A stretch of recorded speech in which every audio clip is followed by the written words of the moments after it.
Hello, welcome to the second video on democracies, or polyarchies as we should say now, I suppose.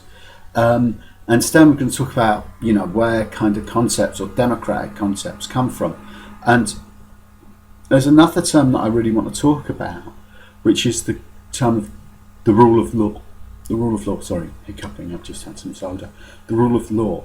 When we think about democracy, we often think about things like the rule of law. And what do we mean by the rule of law? Well, the rule of law is just that all laws apply to everyone. So you can think about this. So say the president kills someone, commits murder.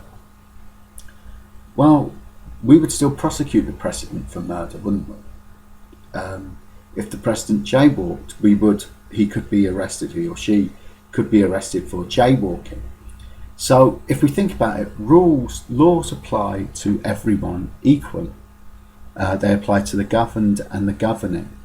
Now, this is not always the case. You might see in authoritarian regimes where kind of the leadership is completely unbound by law. So we might think of Kim Jong-un and Kim Jong-il in North Korea. They're completely unbound by law, right? There's nothing anyone can do to stop them acting in the way they want to act. So Kim Jong-il, kind of kidnap Japanese actors to put on plays for him, stuff. Claims to be the greatest golfer in the world, things like that. This kind of insane thing. But we think of, we often think of democracy, we think of rule of law, and particularly when we think of liberal democracy, we think this idea that to a certain extent the state is limited by laws in some way.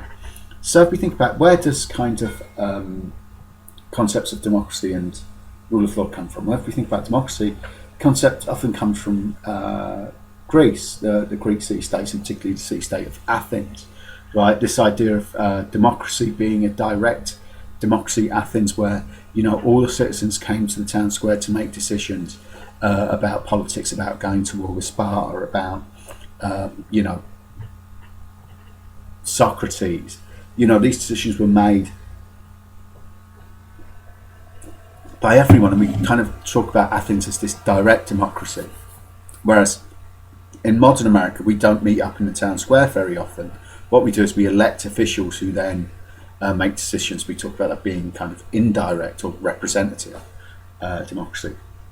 Now, of course, we wouldn't think of Athens as a democracy today because only only propertied men could take part. So Athens had lots of slaves, ignore them. Athens had women, we ignore them, right? But this idea of this kind of the people, or the demos, the people, coming together in some way. But really, England is the place where we kind of get this concept of liberal democracy from, and this is really the first place where we think of where the ruler, laws limited the ruler in some way, and the development of the rule of laws. So you saw this with the development of concepts like the Magna Carta, which signed in Runnymede in 1215, which where King John was agreed that certain freedmen would have rights and that the power of the king was limited by the barons. Now, Magna Carta is probably more important because it really didn't. Well, I mean, it's King John basically broke it before he'd even left the field. Although it's a kind of important symbol of the limiting power of people, of the kings. Now, of course, it's not the people who are limiting King John, it's the barons, it's this other landed elite. Unless you've watched Russell Crowe's Robin Hood movie, which is just insane, but it's really not this kind of freedom Mel Gibson Braveheart scene. It's more limiting of power by those who have power.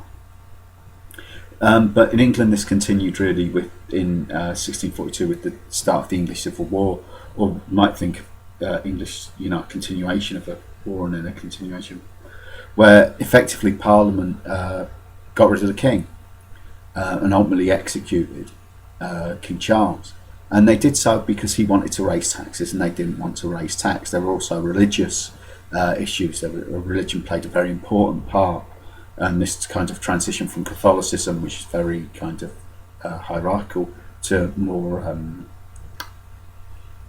Protestant religions, which are far more individualistic. But the English Parliament, took power.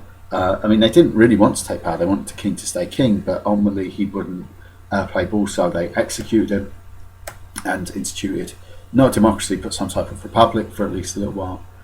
King came back, and then you had the Glorious Revolution in 1688. The Glorious Revolution, where Parliament decided that it wouldn't allow a Catholic to be king, and so overthrew the king. Parliament basically said it would decide who would be king.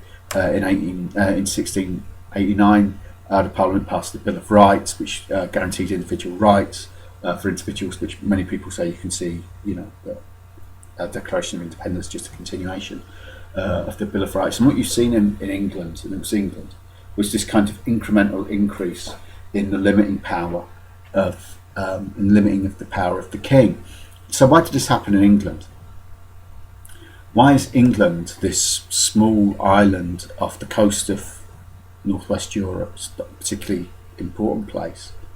In terms of European politics, no one really cared about it. England wasn't particularly rich, wasn't particularly big, it wasn't particularly powerful. But why was England the place that these kind of concepts developed? Not Germany, not France. And it wasn't because, England had a better education. So what is it about England that fundamentally transformed the way that politics was organised in England, and ultimately led to England becoming the dominant world power for a period? Well, if you think about it, it's war. We've talked about the importance of war before.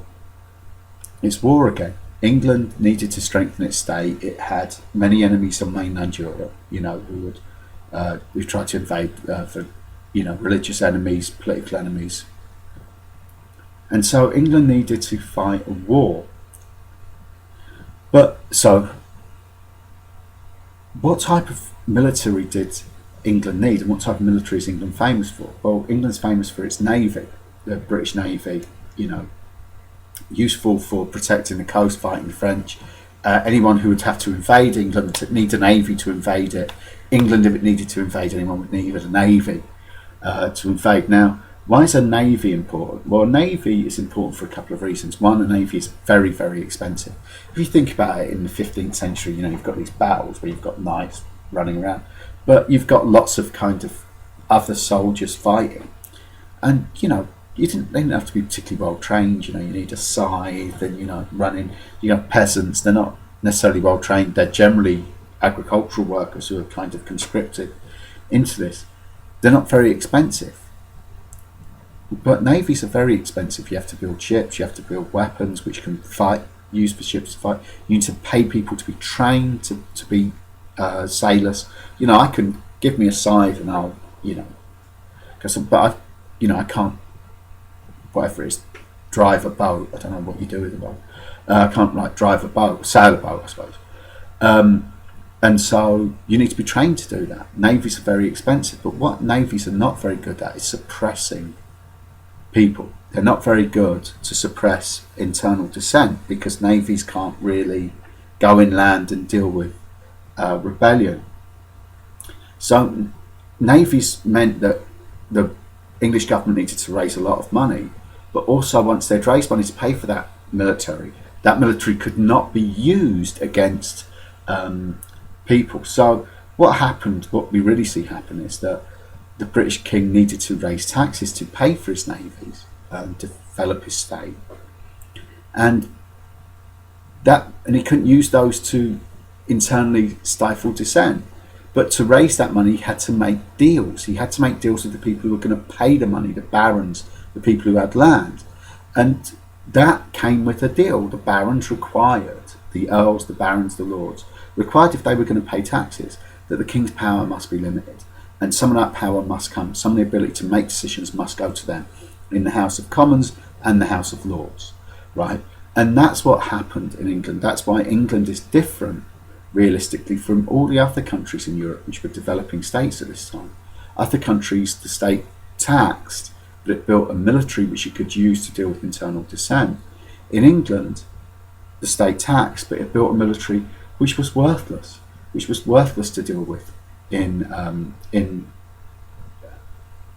kind of a military situation.